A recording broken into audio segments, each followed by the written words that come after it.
Hello, everyone. If you like what I'm doing here, please consider subscribing, liking, and commenting. It would really help the channel out quite a bit. Thank you very much. The CBS Radio Mystery Theater presents...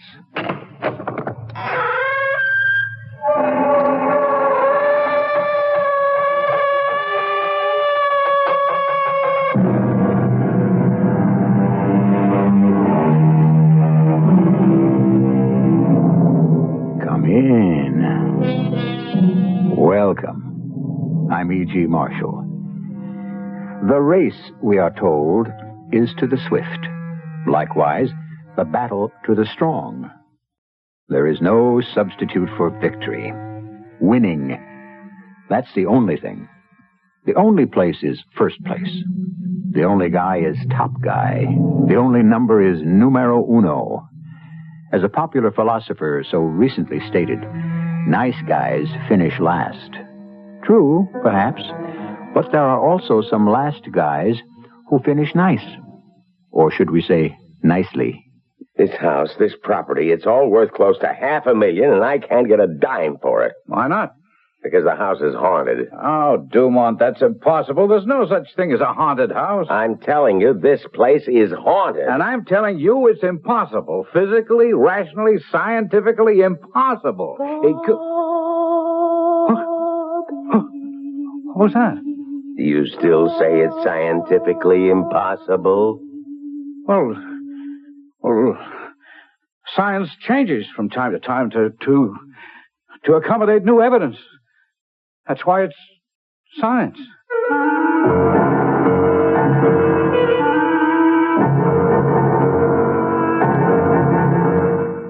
Our mystery drama, The Secret Chamber, was written especially for the Mystery Theater by Sam Dan and stars Ian Martin. It is sponsored in part by Buick Motor Division and True Value Hardware Stores. I'll be back shortly with Act One.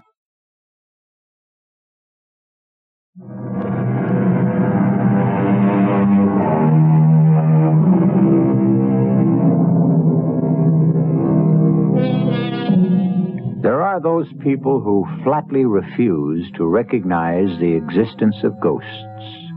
But, as Mark Twain once said, those are the people who never saw one or heard one. There is something about the sight of a ghost, the sound of a ghost on a dark night in a deserted house that will dissolve the doubts of the most skeptical and make fervent converts of the most cynical. After all, seeing is believing, isn't it? Well, why don't we discuss this matter with a man who's more or less an authority on the subject? Tattersaul's the name. Thomas Tatum Tattersaul. Though just plain Tommy suits me fine. Been a real estate agent all my life, though. Nowadays we have a fancy name for it, realtor. So, you say you're in the market for a fine old colonial, huh? Dating back to the Revolutionary period. Well, I got just the thing, a real beauty, the Hargrave's house. Oh, you know about that one, huh? You hear it's haunted, huh? Now, would I sell you a haunted house? Well, fact of the matter is, it used to be haunted, but no more. Can I guarantee that? Well, now, supposing I just tell you the story. No extra charge, and you can decide for yourself, huh? Is that fair enough? Well, now, you got to go back a ways to the war. Well, I guess you'd call it the First World War. I didn't get to go myself. I was just a shade too young. I was also just a shade too young for a beautiful girl named Felicity Hargrave. Anyhow, she was in love with Lieutenant Bobby Lightfoot, who was fighting in France with the Rainbow Division. Well, one morning, Felicity's mother asked me to drop over to the house. Thomas, you have to help me. Oh, how, Miss Hargrave? Bobby Lightfoot is dead. Bobby Lightfoot? Yes, But he just... Felicity was notified. Bobby fell at a place called Chateau Thierry. Oh, gee, I feel so bad for Felicity. Yes, Felicity. Thomas, I'm frightened.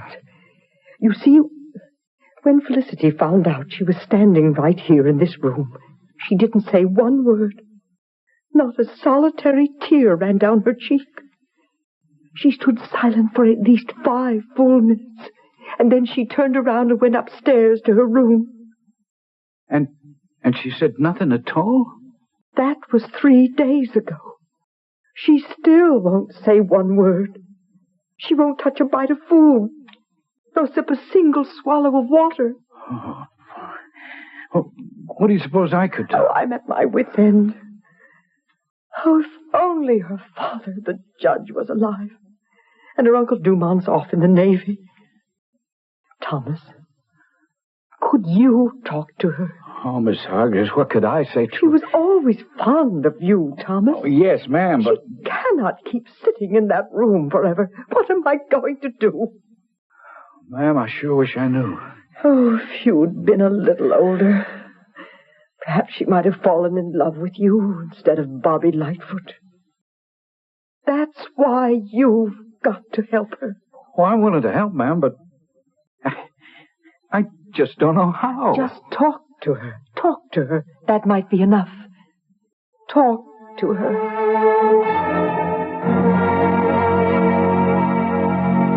Felicity? It's me, Tommy Tattersaul. Felicity? Yes, I know. Tommy. Gee, I'm sorry about Bobby. Bobby? Who? Who's Bobby? Bobby Lightfoot. I don't know anyone named Bobby. Oh. Well, would you like to go for a walk? No, Tommy. Oh, but you've been cooped up in your room so long. I want to stay here.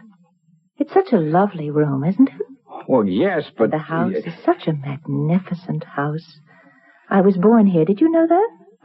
Well, yeah. And so was my dad and his dad before him. I never want to leave this house. Well, Felicity, why not? Because there's death outside. Death? Death. Lying in wait everywhere. Death. Now I remember. Bobby. My own Bobby Lightfoot. Didn't I plead with him? Don't go, Bobby. Don't leave. Death is waiting there outside. But he didn't listen. My Bobby didn't listen. But I won't leave this house. I won't go out there. Out where death is waiting. Now, look, Felicity, could I tell you something? I'm safe here. These rooms, these walls, these floors and ceilings, they all know me. They all love me. But look through the windows. Look out on the street and see how bright and how clear and how lovely everything is. This house, it shelters and protects me. I'll never leave. And just up the street, you see my dad's office, you see? I don't want to look out on the street. Look, start I'm tomorrow. afraid. I go to work there. Why don't you come by early in the day and just say hello to me? You can trust me, Felicity. I wouldn't let anything bad happen to you. Just say hello to me at the office tomorrow. Take a walk over. Well, it'll have to be a very short walk. I'm so afraid to be outside. There's so much death.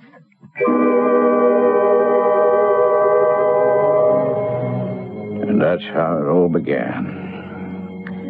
Every morning she'd come by, say hello, and then she'd rush right back home. Poor Felicity. I was the only one she ever talked to. And what did we talk about?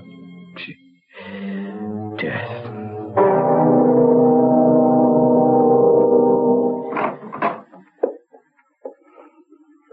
Good morning, Tommy. Morning, Felicity. How do you feel this morning? I don't feel well. I did a terrible thing. Oh, not you, Felicity. Yes, I did. I stepped on an ant. Oh. I saw him. Him? I should have waited till he'd gone by, and I did stop. But then so did he, and I thought he was just going to stay there, and it would be safe for me to... And then I just as I stepped forward, so did he, and my foot... it was too late. And I'm sorry, Felicity. I'm really, truly sorry. An ant is a living thing. It's one of God's creatures. It wasn't your fault. Part of God's plan. Felicity, it won't be held against you. You mean that, Tommy? Of course I mean. You're not just saying it to make me feel better. Would I lie to you? And I'll be forgiven someday? Oh. You've been forgiven already. Felicity Hargraves.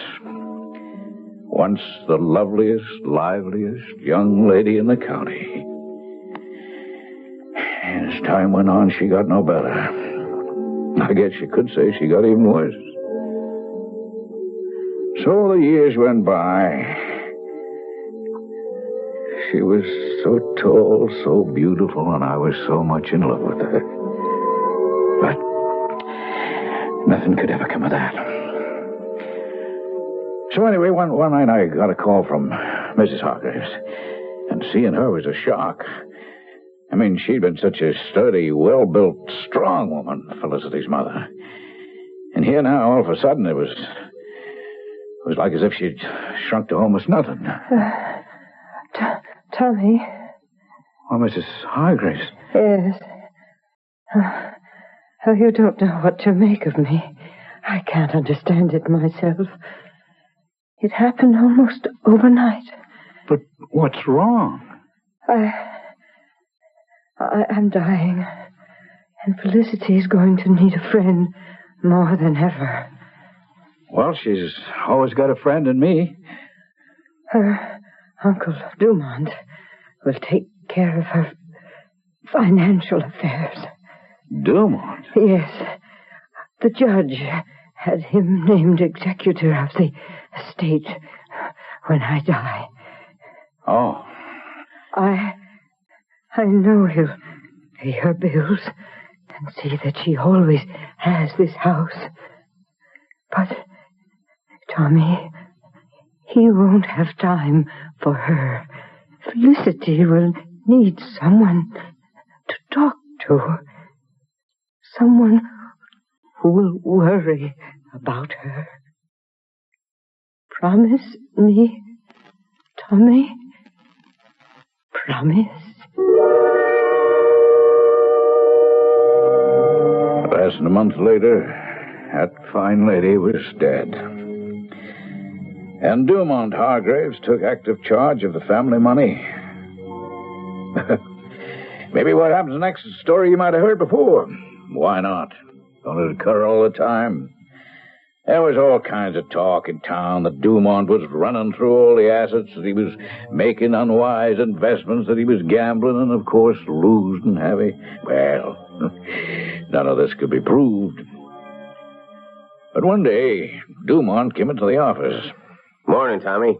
I'd like to throw a little bit of business your way. Oh, yes? Oh, that yes.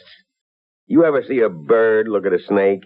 Well, Dumont, watching you, I now see how a snake looks at a bird. You don't like me, Tommy. That's true. You think I'm robbing Felicity of her inheritance? Well, you are, aren't you? Well, it looks that way, I admit. Tommy, it's not my fault. Yeah? So what's this business you want to throw my way? First, I wanted you to understand that I didn't ask for the job of executive. All right, Dumont, get to it. Well, I have to sell the house. The house? The old Hargraves homestead. But you can't sell the house. Why not? Well, because Felicity's... Well, what about Felicity? Oh, well, where will she live? Where? Where she belongs. In a sanitarium. How can you say that? Well, it's true. How can she live all by herself in that big old house? She manages very nicely. Tom, I'm her uncle. I love her. I want to do what's best for her. Felicity simply is not right in the head. Dumont, don't you say that. Oh, poor Tom. You had a crush on her all your life. And then when Bobby Lightfoot got killed, you might have had a chance, but she went crazy. I tell you, don't use that word. Can you suggest another one that describes the situation more accurately? Look, Dumont, the house, it means so much to her. It's all she has in the world. It's all I have in the world, too. What do you mean? There's nothing left but the house. Nothing left? How can that be? Oh, I don't know, Tommy. Here and there, this and that. It all adds up to nothing. Dumont, I won't let you sell that house. I'll go to court. I'll have you declared unfit to continue as executor. Sure. And you'd probably even win. But it's too late. Everything else is gone. The court would have to sell the house in any event to satisfy the debts. I'm sorry, Tommy. Somebody has to tell her. Tell her what? That she has to leave the house. Oh, sure. That's right. Somebody does. Somebody has to break her heart, destroy her spirit, and turn her whole world into ashes and ruins. And you know who that somebody is going to be, Dumont? You, Tommy, you. Oh, no, this is all you're doing. You're going to tell her. Justice demands it. If I tell her, it'll kill her. But if you tell her, well, you can put it in such a way that she'll believe you. She'll actually think it's all for the best.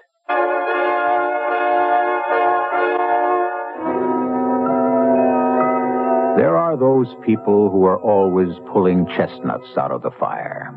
Somebody else's chestnuts, we might add. Why do they do it? What makes the Tommy Tattersauls of this world tick? Since there's a little bit of Tommy in so many of us, perhaps even in you, why not ponder the problem for a few moments until I return shortly with Act Two?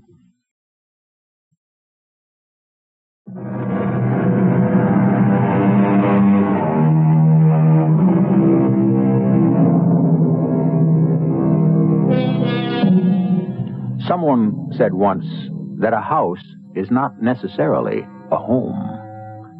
That may not be true, but what can hardly be in dispute is the fact that a home has to be a house, of some kind anyhow. It has to have form and structure. It must protect and shelter. It must be fortress and sanctuary. Felicity Hargrave is about to be evicted. But I can't leave here, Tommy. I can't. I know it's difficult, Felicity. Oh, it's much more than difficult, Tom. It's impossible. Look, Felicity, just I'll listen. die. No. Oh, yes, there's death outside. You know that. I'm not safe anywhere else, Tommy. You'll be safe with me, Felicity. I spoke it over with my mother. You'll stay at our house for a while. No, I want to stay at my house. Well, Mother's alone all day, and you'll be such good company for each other. You always liked my mother, didn't you? Oh, yes, Tommy, very much. I have a wonderful idea. Let her come and stay with me at my house. But Felicity, she... Please, won't you try to understand? Understand what? That it isn't your house anymore. How can it not be my house? It's got to be sold. But it's part of me. According to the law. Every part of this house is a part of me, Tommy. It knows me. It sheltered me. It kept me warm. It kept me dry. It kept me safe. No, Tommy. No, but I'm only sell trying the house. to... Could I sell part of myself? Could I sell my heart? Could I, Tommy? Yes, I could. But I'd die. Felicity, I only want to help you. Now, you know that, and you believe me, don't Soon you? the war in France will be over, and Bobby will be back. And if I'm not here, he won't know where to look for me. Well, I'll keep an eye out for Bobby, and if he comes along, No, don't say if. When? Well, when he comes, I'll bring him to you. Come on now, Felicity. You come with me. Now? It'd be best. Huh? Tommy, please, let me just stay here one more night, please. Let me stay here tonight and say goodbye to the house. And then in the morning, I'll go away with you, please. All right, Felicity. I'll come by for you. Early in the morning. Maybe I shouldn't let her stay, but how could I refuse her? Besides, what could happen? Well, a great deal happened. I came by for her in the morning, and she was gone. Felicity? Felicity? Where are you? Felicity! Sheriff, it's Tommy Tattersaul. Yeah, it's Felicity Hargrave. She's gone. Yes, sir, that's what I mean. She's disappeared. Oh, well, I'm here now. Yeah, I searched the house from top to bottom. There's not a sign of her. I don't know where she went. Where could she go? Where could she go? Well, there was all kinds of talk, foul play, or maybe she might have just wandered off into the woods and beyond them down into the swamp. If she'd gone and done that, then she'd be lost forever. Well, that's what I told people. Because I realized what Felicity had been trying to tell me, that if she had to leave that house, she'd kill herself. That's what all the talk about death had amounted to. And I felt it was my fault. Why had I let her stay that final night? Why had I left her alone? Well, as you might imagine, the disappearance of Felicity Hargrave was a sensation, but like all such sensations, it only lasted a while. We had the elections and the circus come to town and one thing and another, and gradually Felicity Hargrave was forgotten by almost everyone. Except me. Tommy, you gotta help me out. Yeah, it is where I'd like to help you, Dumont. Right out the door. Now, don't be angry, Tommy. It goes against your better nature. I'm in trouble. Well, I'm glad to hear it. No, you're not. You're a very kind-hearted person. I still have to sell that house. Oh, I'm not stopping. Don't you hear what's being said around town? The house is haunted. It's impossible for a house to be haunted. Oh, I don't know about that. The way it started was I advertised in the Philadelphia and New York papers. Now, I admit I was trying to save your broker's commission. I admit that.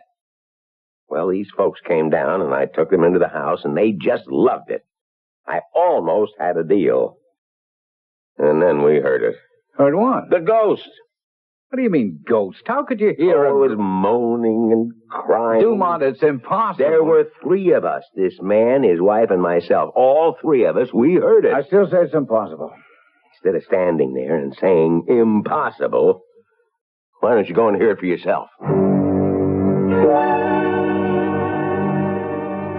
All right, Dumont.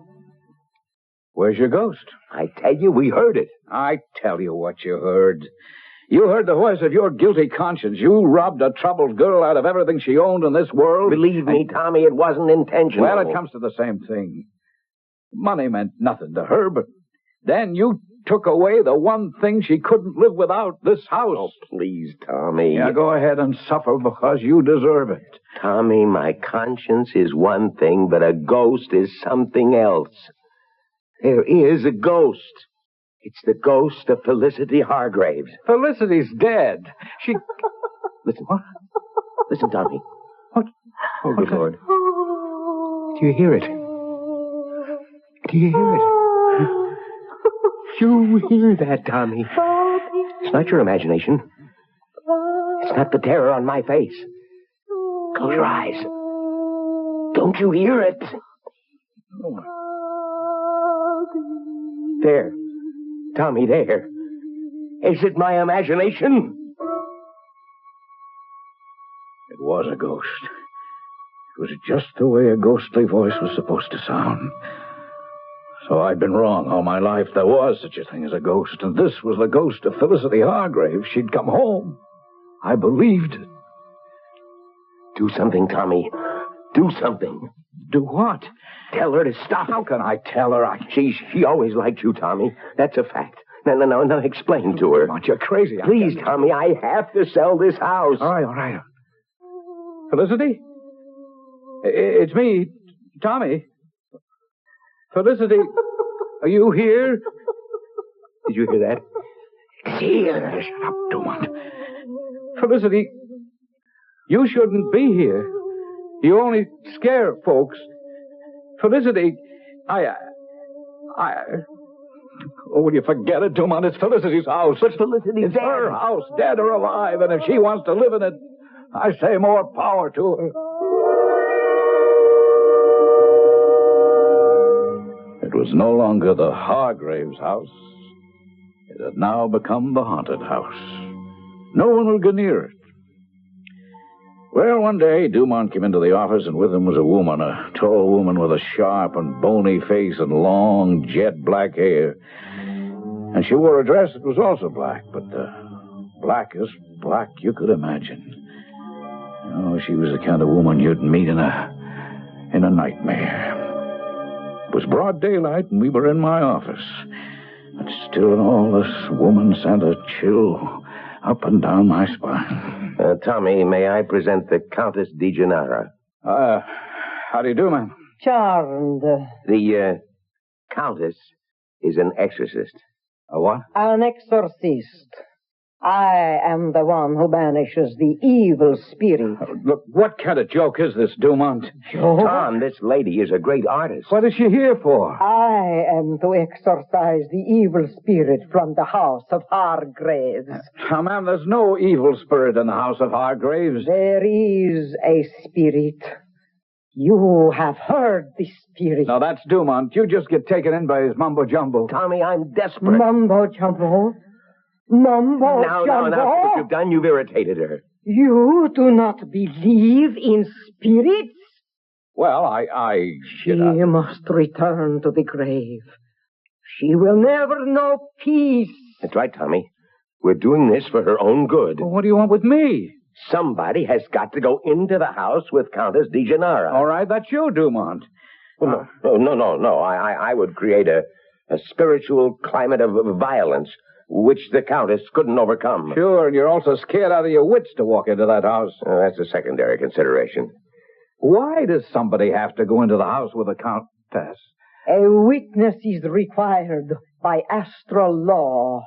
All right, folks, go ahead. Find yourself a witness. I respectfully decline the honor. Tommy, you've got to do it. Everyone else in town turned me down. Now do it for Felicity. Felicity? Yes. Let her spirit find peace.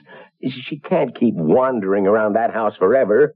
Do you want to be guilty of depriving Felicity of her rest and peace throughout all eternity? Yeah, but this exorcist business...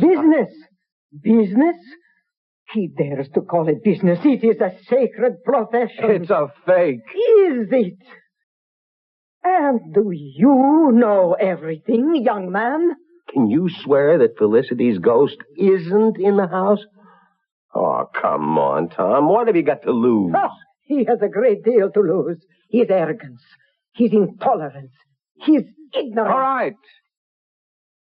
All right, I'll go. Go.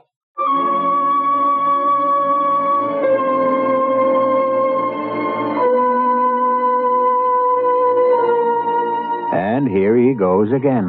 Poor Tom. As you have already seen, he does get to run a great many errands for people.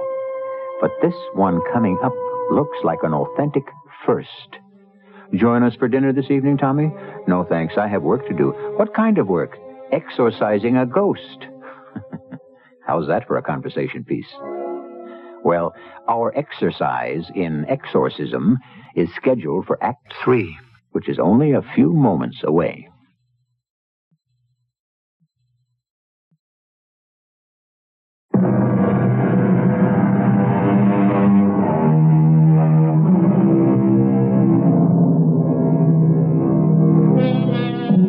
Exorcising spirits is a practice that's as old as mankind.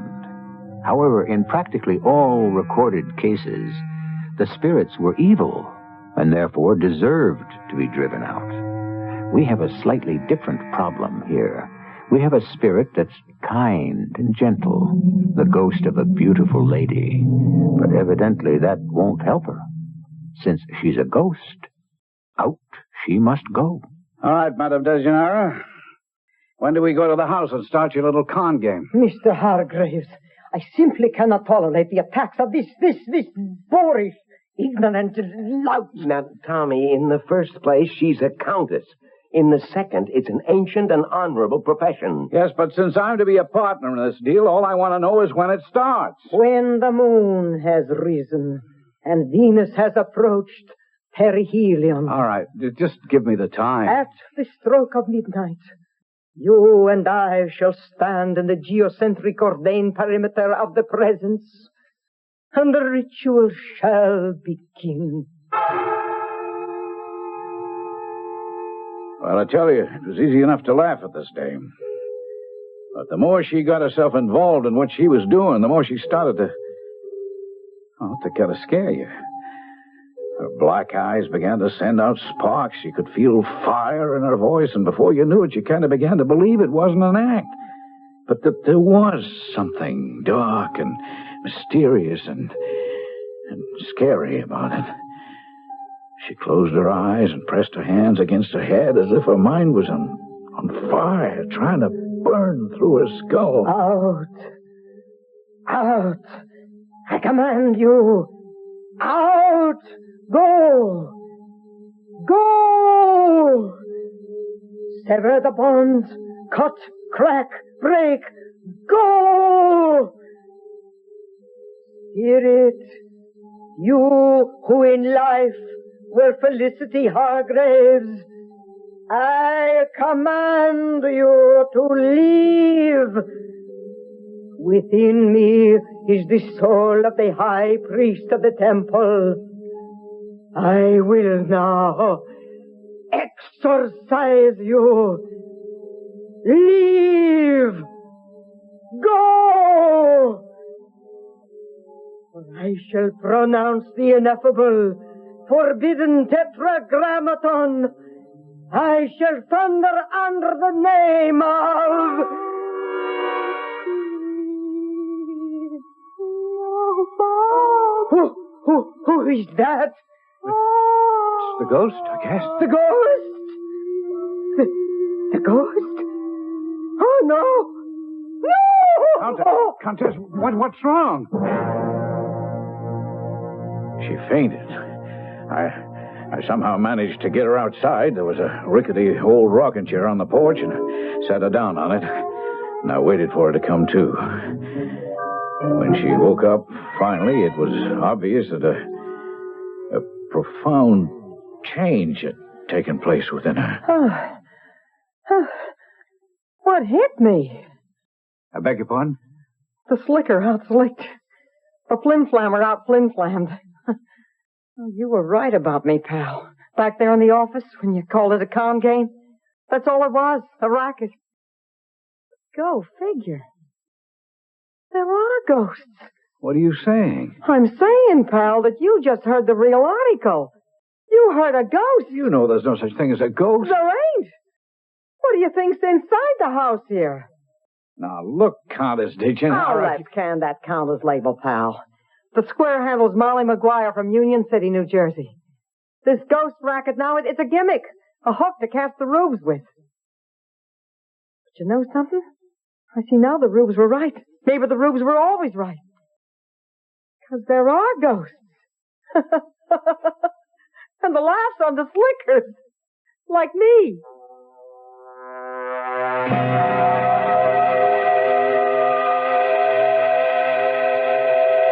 And so the time went by, and the house became more haunted than ever. And then one day, Dumont came in. Oh, he was considerably older now, and he looked the worse for wear, or I should say, the worse for work, because these days he had to earn a living.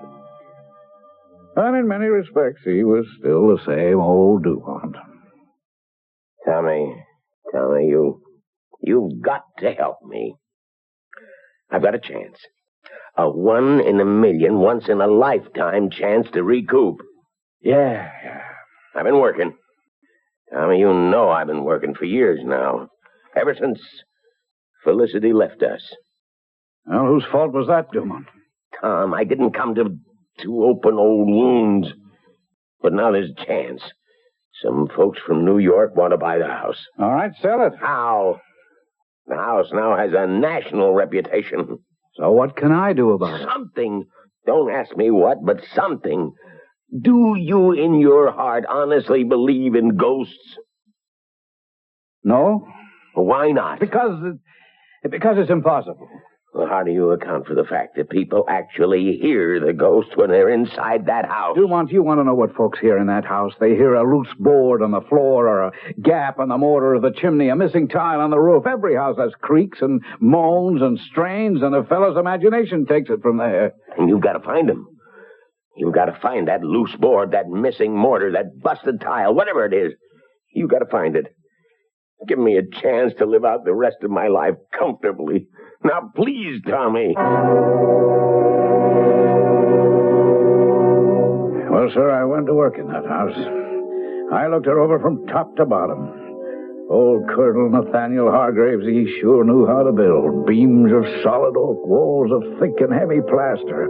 After all these years, everything was still sound and true. I putted up the windows so no air could blow through. I made sure the shutters hung firm and steady. I oiled all the hardware in the doors, and I was through. A tighter, sounder, more ship-shape house simply didn't exist. And a coat of paint made it so fresh and clean and bright. And I even put in a telephone. No, that was for psychological reasons. After all, a practical thing like a phone works against the very idea of a ghost, huh? Hello? Tommy? Oh, yes, Dumont. What is it? The prospective buyer. He's in town, waiting in his hotel room. Yes, Dumont. Tommy, you did take care of the ghost, didn't you? I mean, the house, it's no longer haunted. I'll see you in a little while, Dumont. Oh, bless you, Tommy. And just for that, I'm going to give you your full broker's commission. I looked around the house, that bright place, that cheerful, sunny place. How could anyone possibly believe it was haunted? It proved there's no such thing as a ghost. And then I heard her.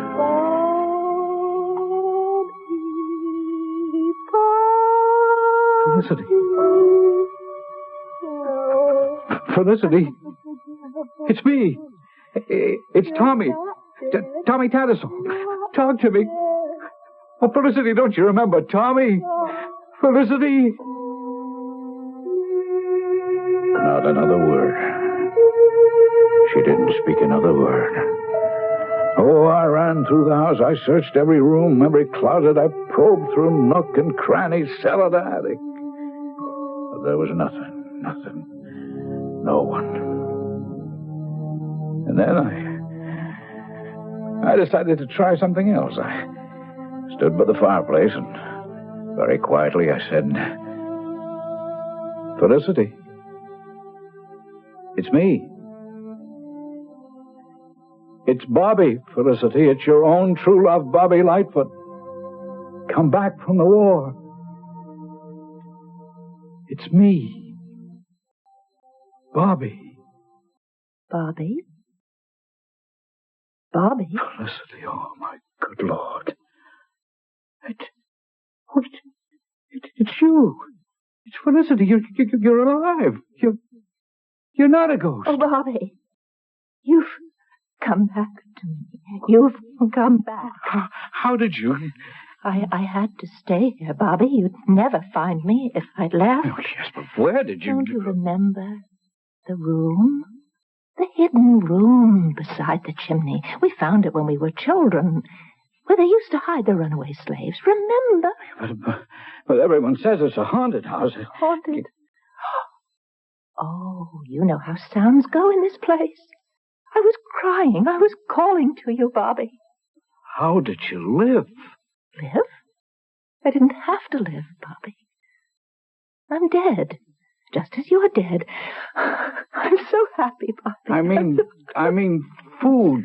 Oh, funny how I still need food, even if I'm dead. On a dark night, you know folks around here, no one ever locks a door. All I ever needed was a crust of bread, a swallow of milk. No one ever missed it. Felicity, now, come on, let me take you. You mustn't. You must never take me anywhere. Bobby, someone always wants to take the house away from me. Don't let them promise. You'll never let anyone take this house away from me. Never. Promise. I promise. And you'll come and you'll visit me every day. You can't stay here until we're married, but I'll plan for a big wedding. Oh, yes. It will be a big wedding, the biggest this town ever saw. Yes, Felicity. And you won't let anyone ever take this house away from me. You won't. I won't.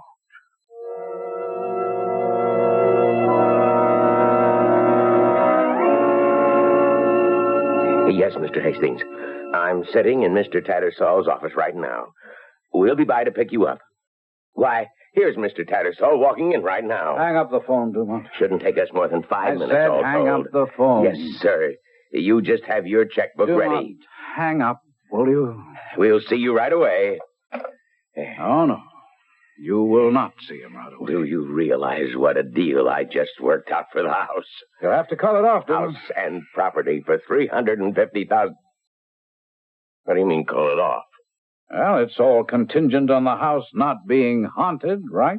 Yes, but that's what you went there to ascertain, to prove, to establish beyond the shadow of a doubt. Well, it's haunted, Dumont. It's what? Haunted. Oh, nonsense. There's no such thing Bring as your buyer here. I guarantee he'll hear enough to run screaming out of the premises. No, Tommy, I can't work anymore. I just can't. I'm afraid you're going to have to. I've got to sell that house. I've got You to. can't sell a haunted house, Dumont. Oh, no.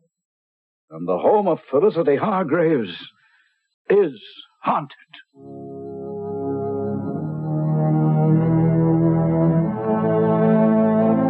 Felicity died last year. A very old lady. She died in that house she loved. She died in Bobby Lightfoot's arms. And late that night, Bobby buried her in a secret place.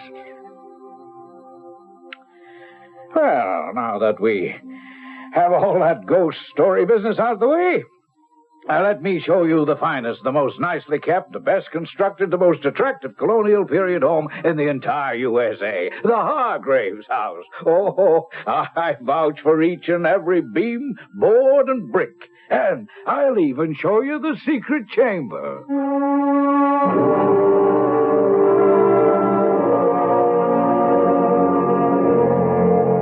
Well, if our animal-oriented friends will forgive the expression, there are many ways to skin a cat, and just as many ways to sell a house. People who peddle large ticket items like automobiles and houses are known for their enthusiasm and optimism, as indeed they should be.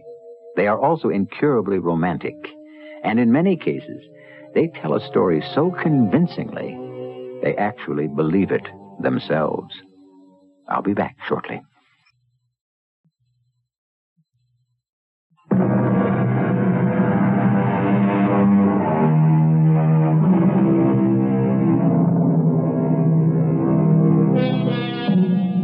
You have just heard a ghost story. But what is a ghost story? Indeed, what is a ghost? Mr. Ibsen says we are all ghosts. We are what we have inherited from our departed ancestors. We are all sorts of dead ideas and beliefs. Who knows what lies dormant in each of us? Who knows what we keep locked up in the dark of the soul? Our cast included Ian Martin, Marian Seldes, Joan Shay, and Leon Janney. The entire production was under the direction of Hyman Brown. Radio Mystery Theater was sponsored in part by Certainteed fiberglass attic insulation. This is E.G. Marshall inviting you to return to our Mystery Theater for another adventure in the macabre. Until next time, pleasant dreams.